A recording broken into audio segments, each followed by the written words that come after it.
Good evening, ladies and gentlemen, and welcome to Stand Up Guy Radio, episode 10, with Michael Panzeca and Al Romero. And now, let's get the show started. Here we go, episode 10, Stand Up Guy Radio. Here we are. What's up, Al? How's it going, my friend? You know, it's going, Have you man. finished moving, or are you still moving one chair at a time? It's over. You're the only person I know that have to get an extension on their leash because they don't have enough time to move. It's challenging, man. I know, man. I mean, I did everything myself. I have it coming up in a year, my friend, and it's going to be a nightmare for us because we have accumulated so much shit in 20 years that we lived here. Where do you keep it all? Your garage looks pretty clean. Yeah, but we have, it's a big house. We have, and we have also an attic, Oh, an attic. It's very small, but you can put all the junk in there. So what are you going to do with all the extra stuff? Well, I'm going to make 3 piles. Keep, donate, and throw away. And you and your wife will be agreeing on this? No, we'll be fighting over this, but we'll be doing it together, but there will be no agreement whatsoever, I would love to see that. My friend Jeff, he's helped me move a few times. My roommate too. And he's a very funny guy. Like, he's not a comedian, but he's very funny. He's from Brooklyn. He's smart. He goes, one time I have this chair and I kept moving it from storage to storage to storage. And he goes, why do you have this chair? And I go, well, it has sentimental value. He goes, I know. I've moved it so many times, it's becoming sentimental to me. That's very funny. Man, one time, dude, I had 2 storage places at the same. It's terrible. I don't know what it is. I keep old things. I have things from my grandfather. Well, I have things too, like that, old stuff like that. But I'm not a collector, man. I don't like keeping shit. I like to throw out stuff. I mean, in the 20 years that we've been here, we have accumulated a lot of crap. And sometimes we don't throw it away because it's more trouble trying to go through it, so you let it pile and pile. Right. But no, I'm not a collector. I'm not a hoarder. I don't like to keep things around. I like to throw shit, But so let me ask you a question. We were going to talk about our family situation, our background, where our parents were. Yeah. Maybe the audience can understand how fucked up we are. Yes. And why. Yeah, no, it's a great idea. Talking about our parents, talking about our childhood, talking about our families. I was teaching last night at the Improv, and for the first class for my students, and I basically told them, I said, look, we're doing this because we're crazy. There's no logical, sane reason to want to be a stand-up comedian. I mean, it's anybody who wants to do that has to have a little bit of craziness in them, right? A little bit of psychological masochism too. Yes, masochism. Like, why would you want? Now, here I was a kid who got beat up on the playground. I did notice making people laugh made you more popular and stopped people from beating you up. But why would I want to go into a situation where I go up and get judged, where anything could go wrong, and your task is to make people laugh? I mean, making people laugh is hard. Most people talk about their job, I'm only as good as the last quarter, or I'm only as good as the last week. We are just as good as the last 8 seconds. You're right. You're absolutely right. Right. Yeah. Every 8 seconds or whatever the time is. I mean, I'm just coming out with figure, pulling out of my ass. But whatever the time is that they will subconsciously allow you not to be without a laugh, If you don't deliver every 8 seconds, 10 seconds, whatever, that's it. And the last joke, you were very funny. This one, you suck. You better not suck the second one, because by the third one, we don't believe in you anymore. It's like shooting foul throws for 45 minutes. Imagine. I was doing good at the beginning, and now, and I think that's why you have to connect with the audience too, because if otherwise it just feels like work, like a factory. You have to be connecting with the audience to make that work. I like to compare it to baseball, because you could have a good game or even the last at bat, and then you get up to the plate. It's all new again. Everything's new. There could be a new pitcher. There could be, There's a lot of similarities to baseball and show business in general, because in show business, if you put out 10 movies as a director and 3 of them are big hits, you are star.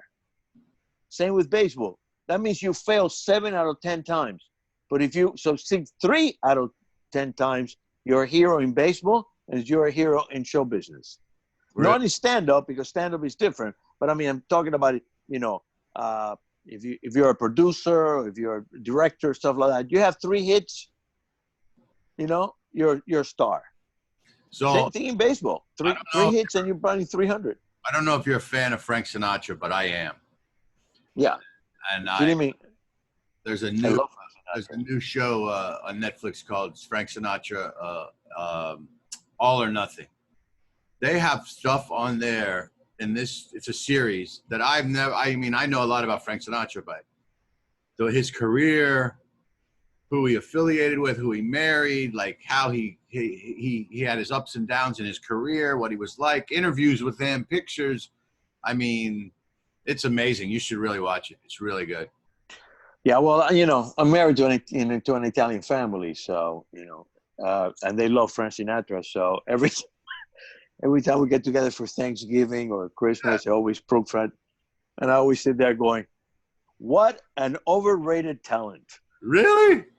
Just to fuck with them. He was at some points the most powerful man in the United States. Well, I don't know if the most powerful man in the United States, but he was definitely probably one of the most influential people in show business at one time. That's for sure. And then imagine the Rat Pack when you had Frank Sinatra, Dean Martin, Sammy Davis Jr., Joey Bishop. I always forget who the other guy, Peter Lorre. Peter Lorre, because nobody wanted him. The only reason Peter Lorre hung around with him is because he was married to one of the Kennedys, and they wanted to be close to the White House. That's the only reason they let him hang around. Yeah, Peter Lorre. Look, name those people, and you say Peter Lorre. Where does that fucking name come from? Peter Lawrence. And then Mia Farrow was like a teenager. Yeah. Oh yeah, she was 19, I think. And just started being an actress, and there was definitely something. I saw him live in Miami. I got to do security for that concert, and I was standing. It was the day before the Bengals played the 49ers in the Super Bowl, so I got a job doing security. And then they asked me if I wanted to do security the day before, which was Frank Sinatra, Sammy Davis, and Liza Minnelli at the Miami Arena. And I remember my job was to stand behind on the floor by the stage and keep women from rushing, because they want to rush the stage and throw roses and everything, right? So I knelt down and I looked over the guy's shoulder, and he turned the page and it said "My Way." And I'm like, holy shit, I'm going to get to see Frank Sinatra sing "My Way" live. It was amazing. His last concert, one of his last concerts, this might have been before this one, he did 11 songs to kind of encapsulate his whole career. And the narrator said something very interesting. He said, when Frank Sinatra was telling us about his life, he was also telling us about our lives. Because a lot of his songs, and he picked all the songs on his albums, a lot of iconic. Had to do with what was going on in the United States, Yeah, it's iconic. It's like some of his songs are the background to, if you're watching a movie or live, the background will be Frank Sinatra music, especially in the 60s and 70s. Yeah. But I noticed that you're trying to avoid talking about your family and trying to come up with some other kind of. I'm getting ready to get into that. So I was going to ask the question: how much do you think parents have to do with how a person turns out?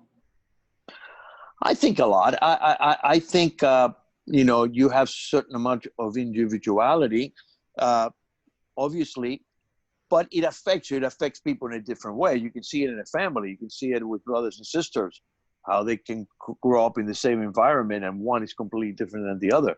But what your parents do have tremendous influence in your life, especially your same gender parent. Like your dad and stuff like that. But my parents were characters, man. I mean, really, I grew up in I had to be a comedian or I had three things: comedian, suicide, or kill somebody.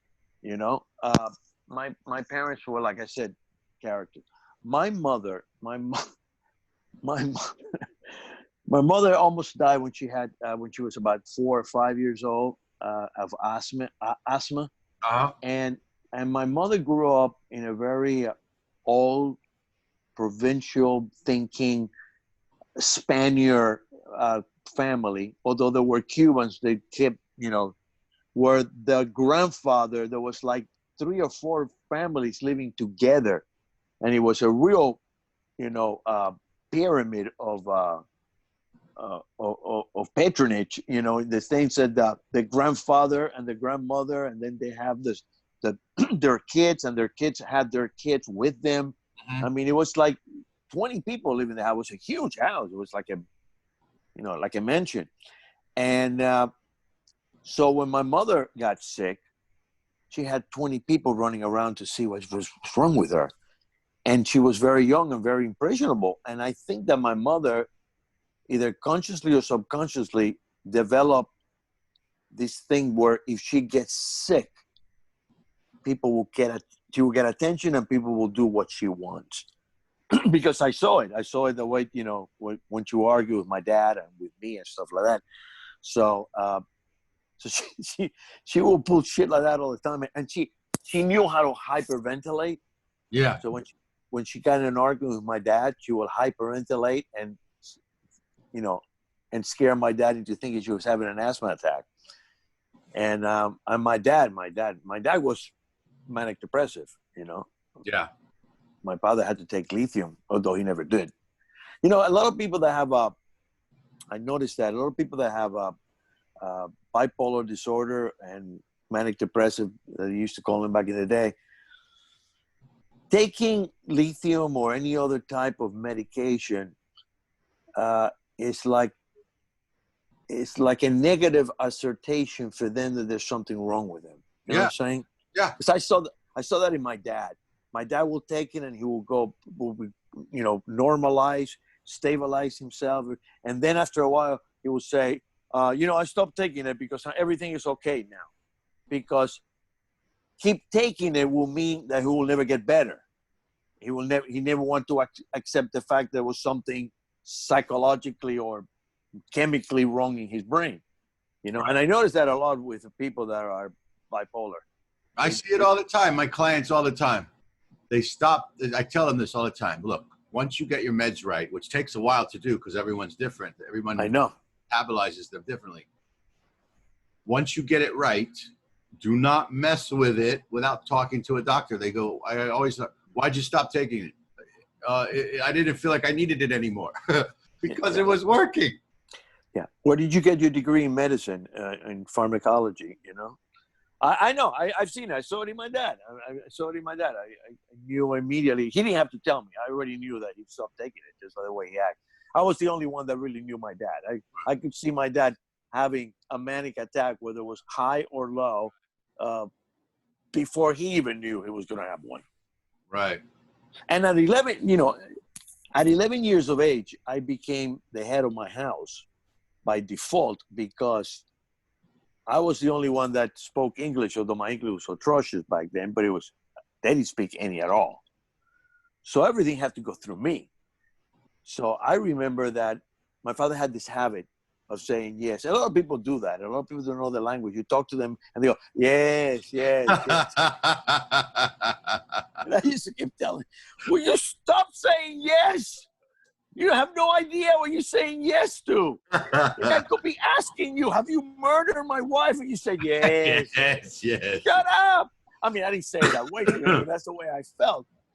Okay? So that was number one. Then number two, I had to, at 11 years of age, be the filter. Because if the guy says something to my dad that I knew was going to piss my dad off, there will be an argument. So I will have to, at 11 years of age, filter that conversation and chew it and masticate it for my dad in order to receive it in a way that he will not get upset. And then if my father says something the same way to the guy, I have to do the same thing to make sure the guy doesn't get pissed off. At 11 years of age, I have to be making these fucking decisions. You know, I should be in my room masturbating. Yeah. Not doing this. I have more important things to do. Yeah. I became the man of the house for a little while. Now, I mean this with almost due respect. We're talking about parents. I don't mean to be disrespectful in any way. As people probably know, my mom has passed away a few years ago. My dad is still alive. We have an excellent relationship. Growing up, when I was, my parents were separating and divorcing a lot, and finally got divorced, but it took a long time. So when I was about 9 years old was when my dad was gone for the last time, and I became the man of the house. And I have a little brother and a sister. And my mother, who I felt was probably also bipolar and very, very immature. She was very young when she had me. But I actually was her counselor. I mean, she would come to me with her problems. And, so at a very young age, it was weird being a child and also kind of being an adult and a parent. Maybe that's why you and I got along, Yeah. and immediately had a simpatico to each other, because maybe in a non-verbal communication, we can feel that we all basically have the same background, because I was the same way. Yeah. I had to be the adult in my family. I had no choice. Right.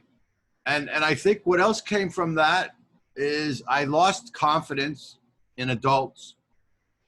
I lost confidence in my teachers. I lost confidence in priests. I still had some confidence in, but I lost confidence in adults and society and government when things were happening. And I was just like, I can't believe none of the adults in this neighborhood know what's going on here, and they aren't doing anything. But it was also a time where you minded your own business. Yeah. See, it's interesting how I think, we're talking about how people affect things. I had the complete different opposite reaction to Yeah. it. Yeah. I wanted to be in government. I wanted to be in police work. So did I wanted to be in something that I can control and manage the situation, rather than get run away from it or get pissed off at it or I didn't lose respect for the occupation. I lost respect for the people who were currently doing it.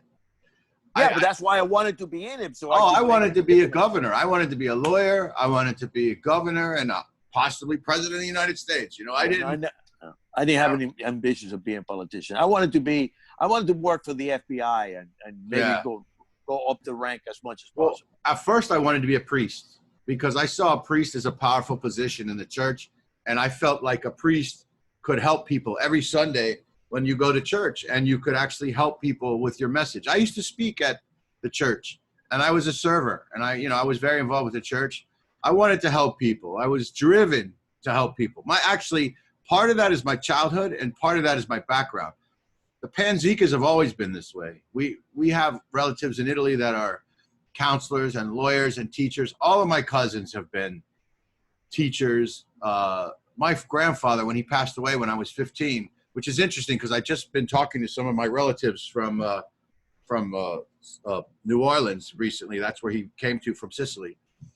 But he had a grocery store in Cincinnati on Main Street. And when he passed away, I cannot tell you how many people came up to me and said, your grandfather was so great. Your grandfather gave me food and my family food when we were starving. Your grandfather did this, your grandfather did that. And I was 15 and I decided that's how I want to be. It was a very huge funeral and a lot of respect for my grandfather. And that's how I wanted to be. There was just something in our family where we always want to help and take care of other people. So now you said there were teachers and lawyers and right? Judges. One of my uncle and judges. Judges. So basically, you come from a family of people that like to tell other people what to do.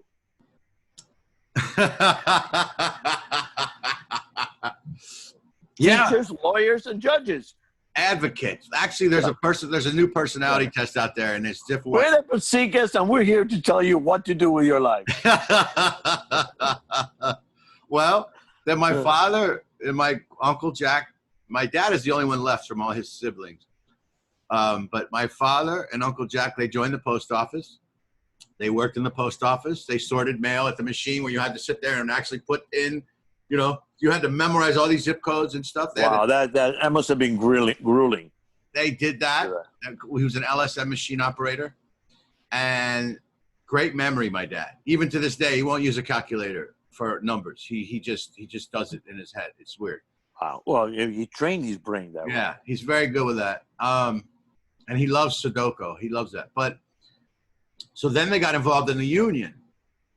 And then my uncle became president of the local. My dad was vice president. And eventually my father became president of the Ohio Postal Workers Union for the entire state. He had to get elected every year, by the way.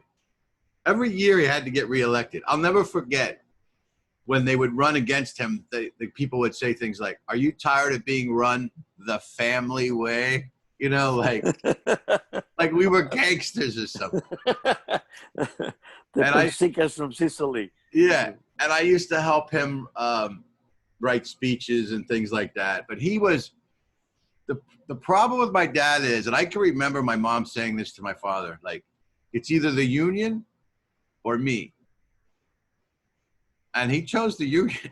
I mean, my dad has been fighting for the working man his entire life. That's why I love the movie Jimmy Hoffa and all that stuff. My cousins and uncles that all work for Ford and GM. They were all in the union. They're all Democrats, union. Big union people.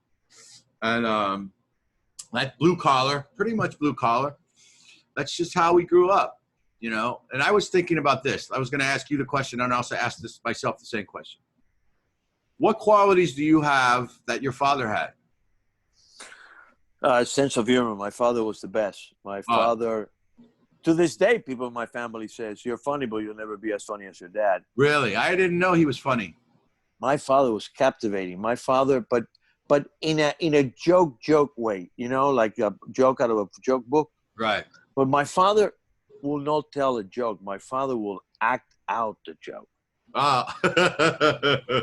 So my father was very, animated. It's part of his manic personality. Yeah. And he will just crack. I think I told you this before. In the Cuban tradition or whatever, when somebody dies, all the women are inside crying, and all the men are in the parking lot telling jokes. And I swear, I think my father used to get invited to funerals just so he could entertain the guys in the parking lot. But my father will be at a gathering within 10, 15 minutes. He will have 10 people around him making them laugh. He was a great joke teller, jokes. Yeah. But like I said, he will tell them, he will act them out, So, yeah, that quality from my dad. My dad was also, loyalty. My father was very loyal, to a fault. I hope that I got that from him too. I think I'm pretty loyal. I don't have brothers and sisters, so friendship is important to me. So I develop a relationship of loyalty and friendship because I don't have brothers and sisters. But my mom was very funny too. My mother, but strangely, no. As eccentric as my mother was, and as hypochondriac as she was, she did teach me how to save, though. Because my father was one of those people that how to what? Save money. Oh, save money, yeah. my father was one of those people that he could not have $5 in his pocket because he will burn a hole in his pocket. He had to spend it. Yeah, he had to find out and spend it. My father never had, never had any money. I mean, we live a good life, but he would spend every penny I got. He never saved money for anything. And if it wasn't for my mother, I probably would have ended up being that way too. My father, I would say the qualities I have from him are a bit of a leader,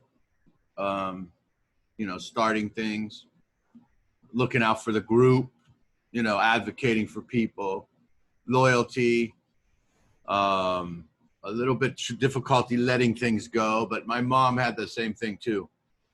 And sense of humor. My whole family, my whole Panzeca family, when we get together, we just sit in the house, all the cousins, and we crack up and laugh for the whole time. It's just one laugh after the next. It's just great.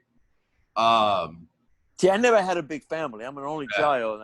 I don't have any first cousins, so I never had. I mean, I had a lot of people in my house because of friends of my family, friends of my parents. But I never had a family reunion. I think my mother taught me, and her teaching methods were not the best, but she did teach me these things.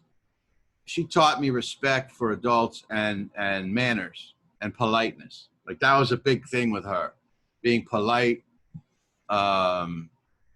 She taught you that? Yeah. What a shitty job she did. She's the one that taught me how when you shake someone's hand that you give a firm handshake, and funny, you got that from your mom rather than your dad. Yeah, from my mom. And your dad was a big handshaker guy. If he's a union guy, he has to shake a lot of hands. Yeah, my dad, when it came to us, I don't feel he tried to influence. Even when I was living with him as a teenager later on, he was kind of hands off. I mean, he let me do a lot of things. He didn't interfere. Even to this day, if I ask him, what do you think of this person? Or what do you think about that? He won't tell me. He doesn't want to influence my decisions. Yeah, that's good. I wish he did a little more, but he doesn't want to. I think he lacks confidence. Not lacks confidence. I think he doesn't want me to do something because he thinks I should do it. When I dated someone or brought them home, I'd say, what do you think of her? And he'd be like, I'm not the one who has to live with her. You decide. You decide. Yeah. But another thing about your parents, I mean, what you said, what you learned from your parents, you not only learn the positive things. If you're an observant child, you can also learn from the negative things. Yeah. I learned a lot of shit not to do because I saw my parents do it. I said, I'm not going to do that. I'm not going to be that way. So you can also learn, if you pay attention, you can also learn how not to fall into the traps that they have falling. One of the things my mom taught me that I had to unlearn was, and I haven't done a very good job, is not to take shit from anybody. And she was like, if you crossed her in any way, you had hell to pay. There was no forgiveness. There was no, that was it. And she would encourage me to fight people if they did or said anything. And she wouldn't let me even come home until I won the fight. Like I had to win. It was a funny that those are all male characteristic that usually the father is the one that instilled on the child. Now my father was more reasonable in that way. I do remember one time I came home. Well, he's a diplomat. He's a union guy. I came home from he's a negotiator. He's right, exactly. Do you know what his lifetime average? You talk about averages. Lifetime winning average for arbitration. Lifetime. 75%. Wow, that's pretty high. Winning without a college degree, high school. Now, when he grew up, high school was a big deal. My grandfather used to be I know. Oh, high school boy. Like they say college boy now. It was right. High school. Right. My grandfather only went to 6th grade. But he was a tomato farmer in Italy. But anyway, I remember one time I came home from the school bus. We had a neighbor, a little guy next door, much older than me, but he was small. And he somehow we got into it, and I came home. He punched me in the mouth. I guess my mouth was all bloody, and I didn't know it. And I walk in the house, and my dad's like, "What happened to you?" I go, "Nothing." I didn't know my face was covered with blood. Nothing. Nothing. I'm fine. What? He goes, "Go look at yourself in the mirror." I go, "Okay." So I did. And I told him, I said, "That kid, Jeff, I hate that guy, whatever." He goes, "Do you want to fight him?" I go, "Yes." He goes, "Okay, let's go." So we went next door. He knocked on the door. He said to the father, "My son would like to fight your son." Really? Yeah, can we get this over with, maybe? And my dad came up with the rules. He said, "Okay, when someone says I give, it's over with, and that's it."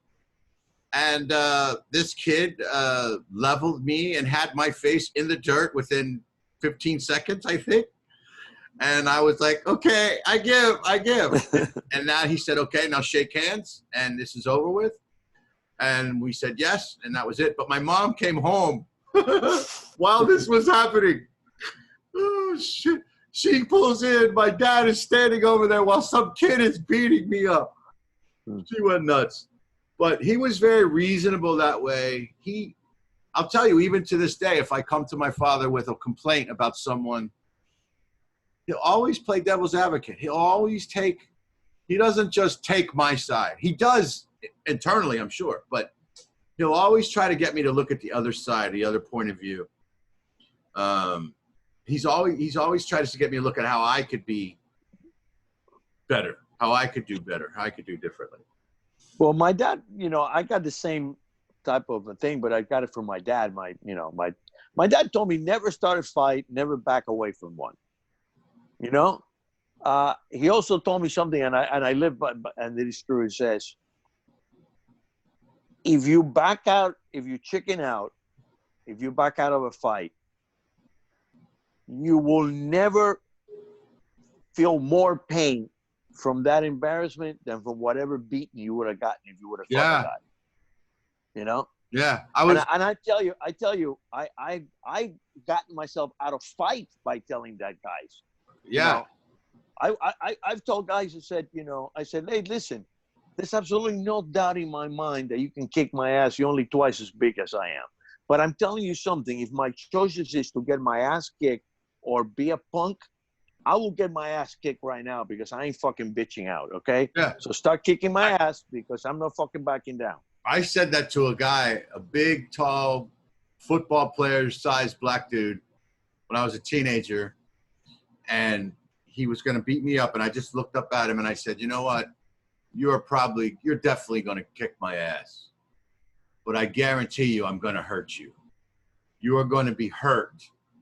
And do you want to be injured?" Because we were in a place where the medical services were not very good. I said, "Do you really want to get injured? Because you're going to get injured, and I'm not going to stop coming back. I'm going to keep coming back, and you're going to have to kill me because I'm not going to stop coming back." And the guy looked at me, and he started laughing, and he goes, "This guy's got balls." And I don't like to fight, man. I don't like to hurt people, and I don't like to get hurt. I do not like to hurt people. It's hard for me. I don't know. It was hard for me to do that. But the other thing, you talk about what your father told you. I'll tell you what my grandfather used to tell me, who I put his picture on Facebook recently. He got a bunch of likes. It stirred up a lot of conversation because he looks like Marlon Brando in The Godfather. He looks just like him.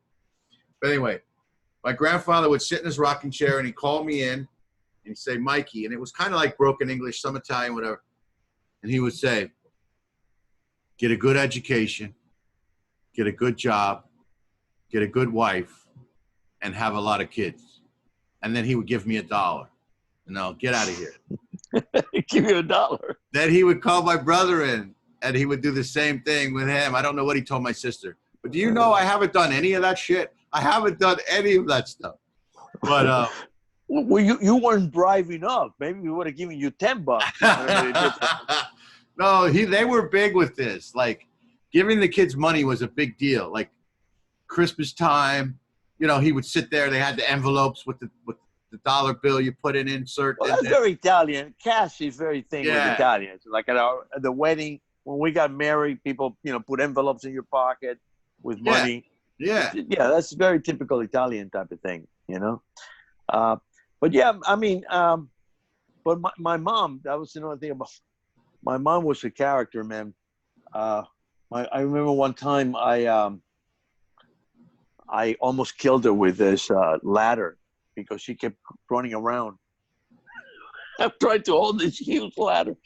Get out of the way. You're going to kill yourself. You get out of the way. You're going to kill yourself. Get out of the way. Boom. Right on your head. Now my father comes back from work. And there it is, the lady, the landlady putting stuff in my, what happened? What happened? Your son tried to kill me. Not dramatic enough. Not dramatic at all.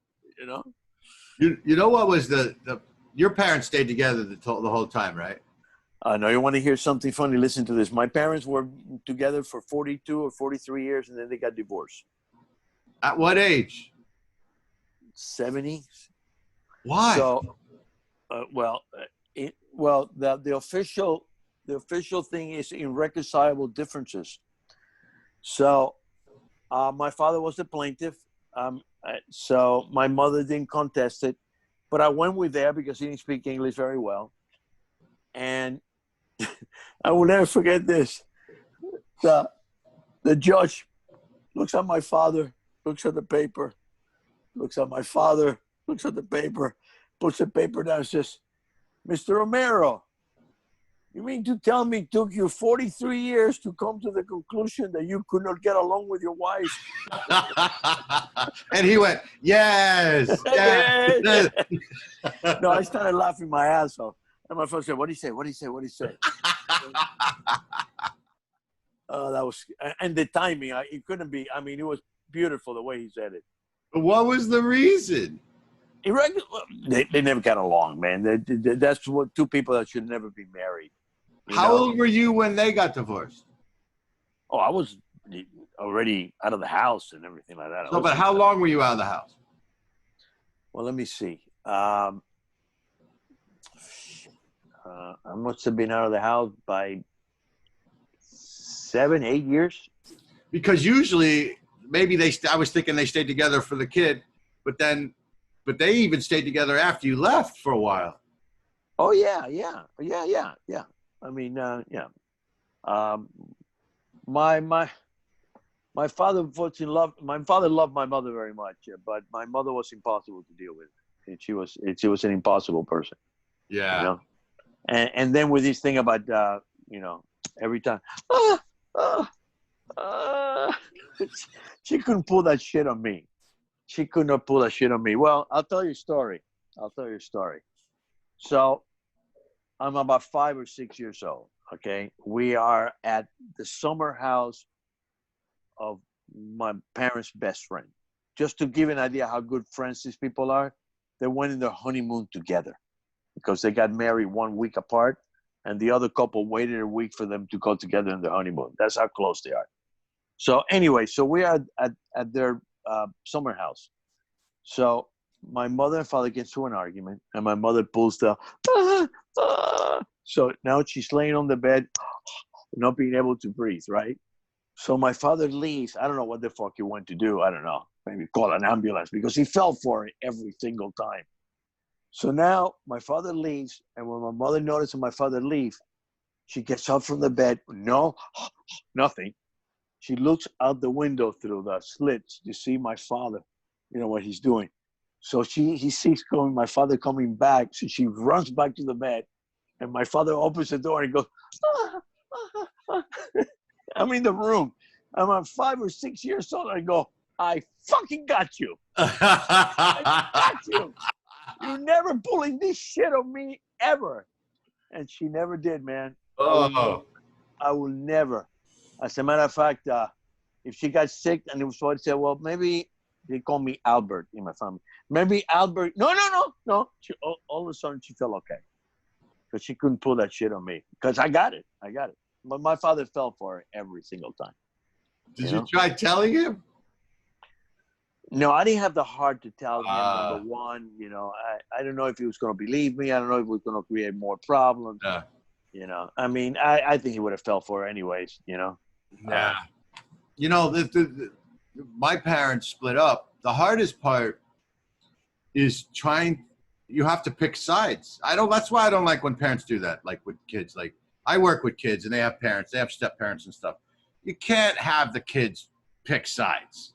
You have No, to it's too traumatic for them to do that. It's too much. And Yeah. I was very protective of my mother and turned against my father because now I was the man, and he was gone, and she's unhappy because of him, and I'm going to make everything better. And then when I was around 12 or 13, I was like, wait a minute. I call that the age of reason. I was like, wait a minute. Maybe it's not him. Maybe it's her. Because I wanted to leave for the same reasons he wanted to leave. Yeah. But he used to ask us on Sundays, he would pick us up. And he'd ask us, do you want to come live with me? And I wanted to say yes so bad. But I was, one, afraid of making my mother mad. And two, hurting her feelings. Right. She used to implant that in us before she would go, like, when we were young, she would say to me, I know when you get older, you're going to leave. I know when you get older. I'll be like, oh, no, Mom, I'm never going to leave. I'll never leave. Oh, yeah, you're going to leave because he can buy you a car. And, oh, no. Like, she totally, like, got me to, like, make that commitment.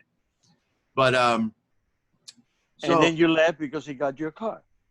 No, I left because I was going to do something terrible. I got so mad. I left. I left because the same reason he did. I thought someone was going to get hurt. And then I asked my brother and sister to come with me, and they were too scared.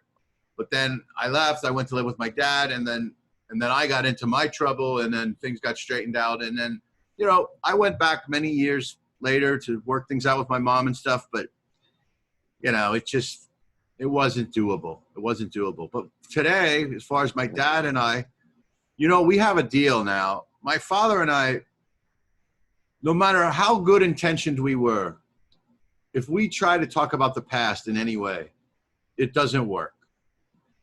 He'll get offended, I get offended, so we have a new rule. And it works great. We don't talk about the past. Great. We don't talk about the past. You're going to remember things differently than he's going to remember things. And then you're going to tell him he's lying, or he's going to tell you that you're lying. Right. And, and people, things affect people differently, like we were talking before. And your perception of things also are not only what you see, but how you feel. And when years pass, the feeling becomes stronger than the actual visual remembrance. Right. So you remember more how you felt than what you actually saw. So now you start remembering things to justify the way you feel.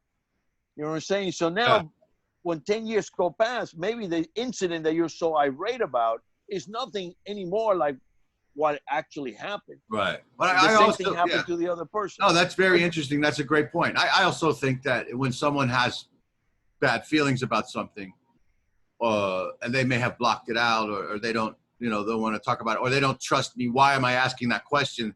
Because it's making him feel bad. Like, I wasn't trying, but we had a blow up. And we laid all the cards on the table. I was probably in my 30s. And then he said, but he never gives up on you. He never turns back on you. The next day he would call me up. He'd say, are we done? Can we talk? Can you come over for dinner? Can we forget about that? Like, always makes the peace. Yeah, well, he's a born diplomat, man. Yeah. I mean, and then when he comes, being a union guy. And one of my complaints was, hey, by the way, I live in Florida. You guys travel all over the place. I come to Cincinnati once a year, for something. You might want to come to Florida. So the next year, now they have a timeshare in Florida. They come here for 6 weeks at a time, every year. Where do they go to? Where in Florida? They stay in Pompano, Palmyra. Oh, okay. Or they go to the Keys, or they go to Naples, or they go around. They travel a lot. They've really done retirement well. And we were sitting on the balcony. That was the following year after the blow up. And he says, do we ever have to have another talk like that again? And I said, no. So and we get along really good. He's 82. He remarried a wonderful woman. Thank God for her, because she changed my whole. She's who I consider my mom today, and she's such a good woman that she really changed my outlook on everything about women and how to parent. Like I remember when I had 2 stepbrothers when they got married and I lived with them, and they would mouth off a little bit as teenagers would do, and I said, and she would just reason with them. She's a kindergarten teacher, and I said to her, Melissa, you really need to smack them around a little bit.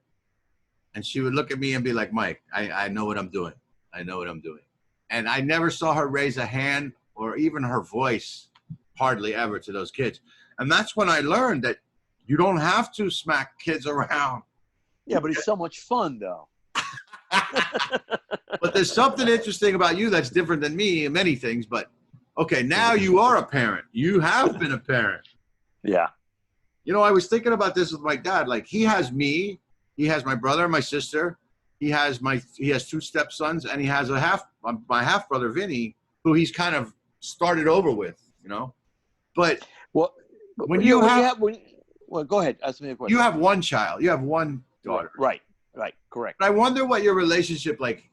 You have more than one kid. Like, I don't know. How do you manage the relationship? But what's it like to be when you have one kid, to become, like helicopter parents, because they take all your attention. When you have more than one, you have to divert your attention. When you have 3, forget it. So, but you learn how to deal with the situation according to how many kids. We're ridiculous. We have spoiled the shit out of her. 16 years old. Her first car is an Audi. What? Exactly. And she wrecked it 2 weeks later. Surprise! How did she get an Audi? Because we bought it for her. I mean, but whose idea was it? My wife. And you went along. Well, sometimes my wife put me in a situation where I either go along or I shoot her. So since I don't want to shoot her, I go along with it, So she got a new car or a used car? Yeah, brand new car. At 16? 16. Wow. Brand new Audi. So we have spoiled the shit out of her. But when you become a parent, you start looking at things differently. You start realizing, how smart your parents were, But a lot of things start making sense to you because you're a parent. Because now you start looking at it from that other angle. You start looking at it from the other position. You go, oh, I see what this means, But yeah, I mean, having one kid is different. It's hard because I'm an only child too, so I know how it is. How suffocating it is to have parents. To be an only child. So I understand where from where you come. Now you come from a fairly large family. There's 4 of you, right? Or 3 of you? Three brother and sister, 2 stepbrothers, and a half brother. Oh wow! So there's 8 of you, or 7 of you. And he was born when I was 19. So he was my father's son with his new wife. And so it was a good thing, though. It was another chance for him to kind of start over and do it again. I'm sure he feels that he was, because they stayed together the whole time. They're still together. They're very much in love. They're one of the greatest couples I've ever met. Good. How many years have they've been together? They've been married. It's got to be 40-something years. I mean, wow. That's a lifetime. Yeah. Yeah. But I was going to tell you before, we were talking about staying together. You stay together with the kids and stuff like that. When I was a kid in Cuba, my parents, more than once, but they almost divorced. And I think my mother stayed together with my father because in Cuba, which actually makes a little bit of a sense. In Cuba, if a couple divorce, the boys will go to the father and the girls will go to the mother in the custody. The father will have priority over the boy, and the mother will have priority over the girls. So I think that makes sense. It makes total sense to me. It makes total sense. But then you're split up the siblings, though. Yeah, it's true. So, but what do you rather do? I don't know. You know, it's one of the reasons I've never been married is I take it very serious. I don't think that's really the reason. Wait a minute. Let me take out the list. Here's the list. Let me read it. But, well, tell me what you think. Why do you think I've never been married? I think you are very much set in your way, especially now, the older you get. Yeah. I think I don't think that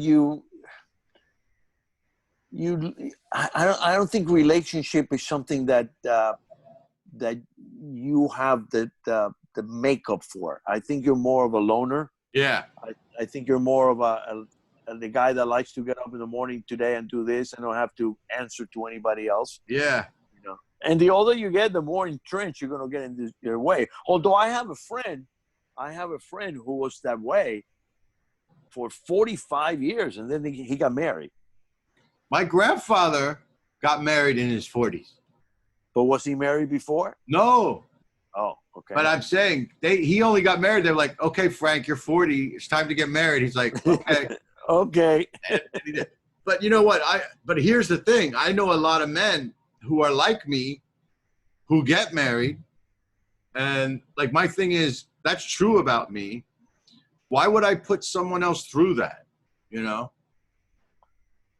But a lot of men and women do that more than men, although, you know, don't call me a fucking misogynist because of that.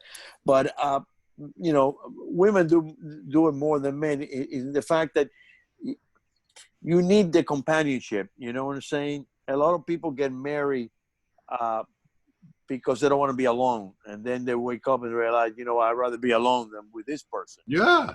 You know?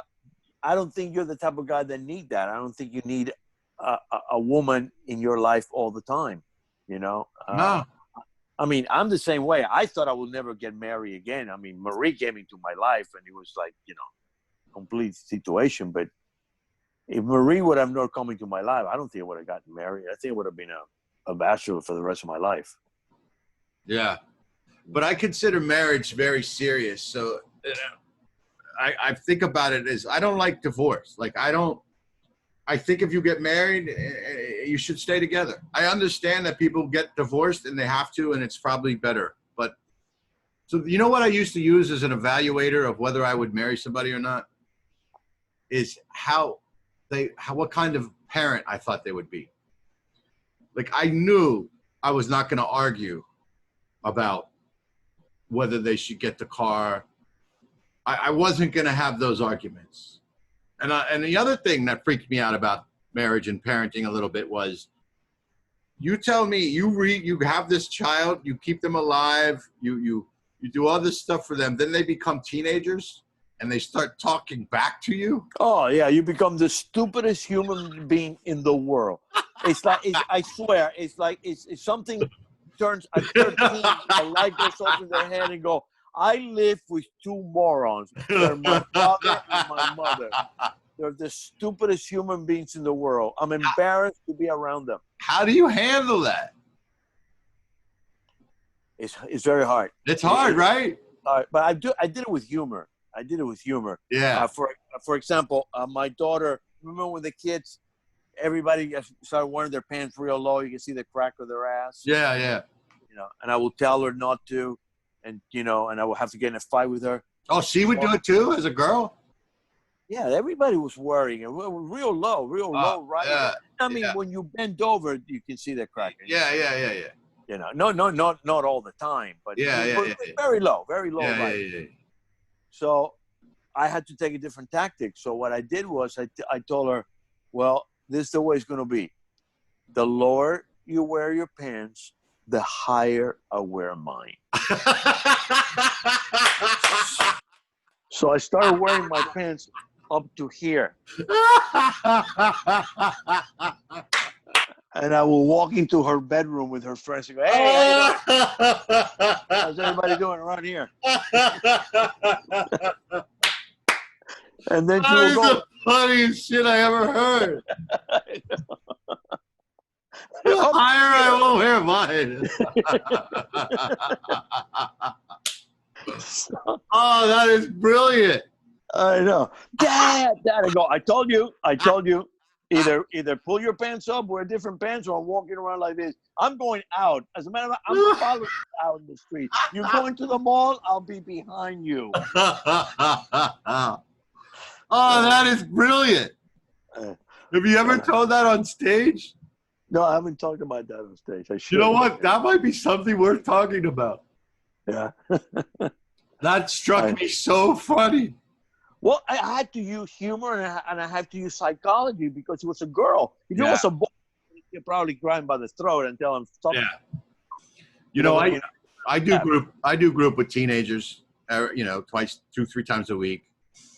And I try to be hip. Similar to you, like I try to use their lingo, but I do it wrong on purpose. Yeah. And they're just like, oh, this guy. I guess what I've learned is in my role as a counselor is you have to love them. They know when you love them and care about them. They developmentally have to believe all adults are idiots because they're trying to break away from being a child. Exactly.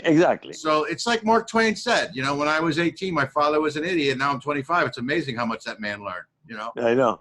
It's a developmental thing. And what would you ever go back to being a teenager again if you could? No teenager, my 20s. No teenagers, 20s. My 20s, yeah, I will definitely go in my 20s in a second. Yeah, you liked it? I had a great time in my mid-20s to 30, from mid-20s to 30. I had a great time. I had a great time. Yeah. So I remember. So your parents are gone now, right? My parents, both of them passed away. It was quite a few years ago now. Did they ever see you perform? My mother saw me perform live. My father seen me perform on TV. Well, what did they think? Well, then they don't speak English that well, and they don't understand the language. So it's like watching a Russian comedian doing comedy. You go, What did you say? What did you say? So now you have to translate a joke that have no translation. Let me ask you a question. When you would be around your family members, like, does he have brothers and sisters? You have uncles and aunts and all that? Most of my relationship with my family is on my mother's side. My father had a very, volatile relationship with his family. And although I met them, we never had a close relationship with them. You know what I noticed in my family, and I don't understand it. I was thinking about it today.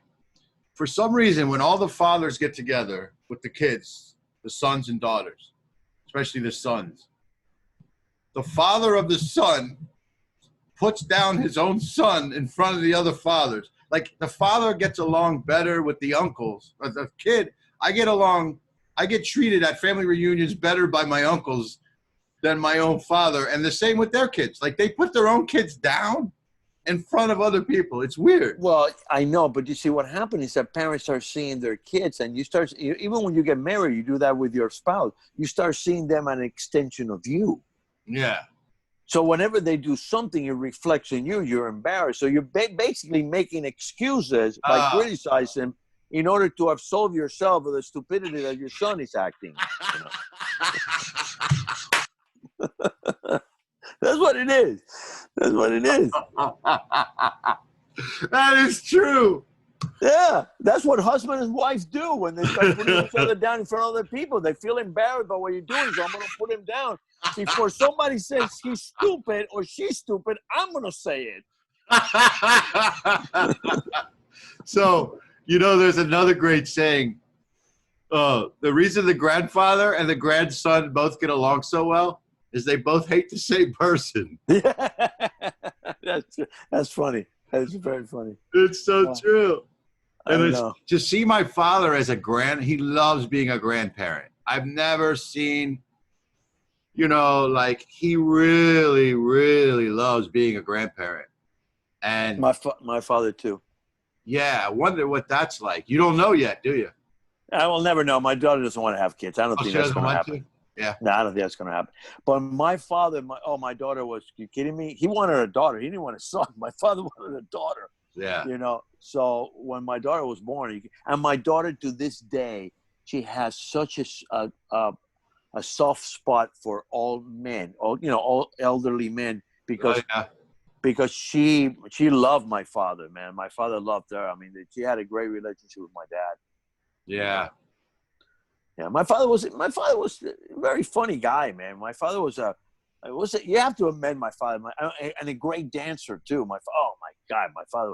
That's another thing. Either people were surrounding him by listening to him to tell jokes, or surrounding him by watching him dance. You know. Yeah. My father should have been in show business. My father did. My father missed his calling life. My father should have been in show business. Yeah. You know, I never met my mother's father. He passed away almost, I don't know, we never know what the exact facts are, but I think the same week I was born. So, and then I was talking to her many years later when I became a comedian, and she goes, "You know why you're so funny, right?" I go, "No, why?" She goes, "My father was a comedian in vaudeville." Oh, wow. So my grandfather, apparently, so I always run this stuff by my dad. I'm like, so he goes, I don't know. I don't know what to believe. Like he doesn't know if he believes her. It's his own dad, isn't he? No, he doesn't believe my mom about what she would say. Oh, about her dad. It was her dad. So she would say things, and then I don't know if that's true or not. Like I was nobody knows. I'd like to know. I try to look stuff up. You could look it up by Google. I tried looking it up. I did do some research. I'm going to try to do some more research. I'm not as close to her side of the family as my dad's side of the family. But with me, it's the other way around. I'm very close with my mother's side of the family, and have hardly any contact whatsoever with my father's side of the family. So this has been a very good discussion, and I'm glad we did it. You know, we don't have to always be hysterically funny all the time, you know? No, and it's good to talk about your life because other people can relate to it. Yeah. And it's funny, you look back and you can laugh at the absurdity. You know, one thing I forgot to tell you about my mother, being a character absurd. My mother, because she had asthma, thought that she was if I got a cold, I would get asthma. So I had to take a raincoat with me every day to school. Now, can you imagine how cruel kids are in junior high? So I will have to show up in school a half an hour earlier to hide my raincoat in my locker. Yes. And a half an hour later to take the raincoat. So this went on for years until I got into high school. In high school, she still wanted me to do this. So one day it was like a fucking thunderstorm. I used to walk like 12 blocks to 15 blocks to school. Thunderstorm. And I came home and I knocked on the door. I had a key, but I did it on purpose. I knocked on the door, and I was drenched, and I was carrying my raincoat because I would fold it up and put it inside a hat. I had a hat too, not only a raincoat. I had a hat. Yeah. So I showed up. I knocked on the door. Ah! I said, "I promise you that I will carry the raincoat." I never said anything about wearing it. My mom was the same way too. Like, with hats and coats, and she was very protective in that way too. Yeah. But anyway, this was fun, man. I liked the psychotherapy session. But here's the thing I wanted to talk about was just to throw out there real quickly. I work with kids, and I have for many years. I work with the parents. I'm telling you, actually, I'm going to be meeting with them Saturday on a meeting on Zoom. This stuff, a lot of the problems with the kids today, I have to admit, is the parents. Oh, yeah. They're not setting limits with them. No boundaries, no consequences. Give them everything they want. Let them stay up as late as they want. There's no rules. There's no expectations. I don't know. It's just, I know it's a complete, listen, the parents either don't care or they're too busy. They'd rather let the kids spend 17 hours playing Nintendo games or be on the computer. Heaven knows who the fuck they're talking to on the computer, who's fucking warping their minds. I know. How old was your daughter before you let her get a cell phone? We had it pretty early. Yeah. 13. She needed it? 13. Well, my wife needed it. My wife needed it for her to have it so she can call her every 5 minutes to find out if she was okay. Did you limit her contact with social media and stuff? We did some of it, not a lot, not as much. But now remember, I didn't even know what Facebook or MySpace or fucking, I didn't even know what the fuck is going on, you know? You still don't. I know, exactly. So can you imagine 10 years before? I mean, I'm clueless. I have no idea what the fuck you can say. MySpace. Yeah, MySpace. Yeah, this is MySpace right here. You know? Facebook. So, no, we didn't do it as much. But, you know, my daughter turned out to be a pretty good kid. I mean, we set limits and we sent her to Catholic school where they're a little bit more, discipline-oriented. But she turned out to be a good kid, you know? Yeah, it's weird when I see my friends like Victor Zuniga, and because I know his kids a long time. You know him as kids, you love them. He's a great father. He goes home and we coach their soccer team, all this stuff.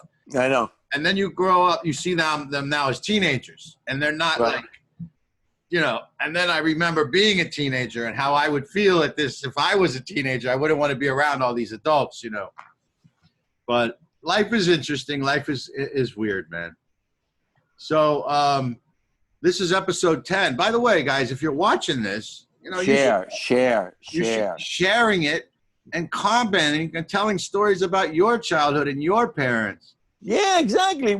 Make it a little more interactive. Instead of just sending hearts and saying hello, and kisses and shit like that, say something, make comments. We would like to be more interactive. We're watching it too, and we'll respond. So this week we chose to do Friday instead of a Saturday. So that's good. And look, people are shut in now, man. I mean, I was in West Palm at the Improv. When I walked out, it was like a ghost town. Everything is shut down. The bars, everything. And by the way, the cruise line, November 1st now. They pushed it again. From never what? Gonna go sailing. They're not going to start sailing. From what was the previous date? Oh, well, they started in May, then we went to June, then July, then August, September, October. No, every month they change it. Yeah. Every month they keep pushing it back another month. You know?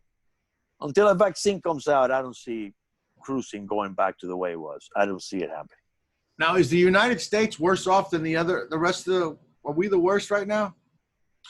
Well, you know, it's kind of hard, man, because, you know, I mean, you know, people make fun and the way Trump says things, it comes out stupid. But it's true. We have tested more than anybody in the world, but an astronomical amount more. Right. So obviously it's going to show that there's more cases because we have. It's just normal, but they're making fun of him by saying, he said, well, we have so many cases because we tested so many people. So they make fun of him because he doesn't say in a very articulate political way. Because, you know, I mean, he talks like a street guy. He's an idiot sometimes. But it's true. It's true. We have that many more cases. But the death rate, the percentage of death rate, we have one of the lowest in the world. Oh, and yeah? That's the most important thing, man. Right.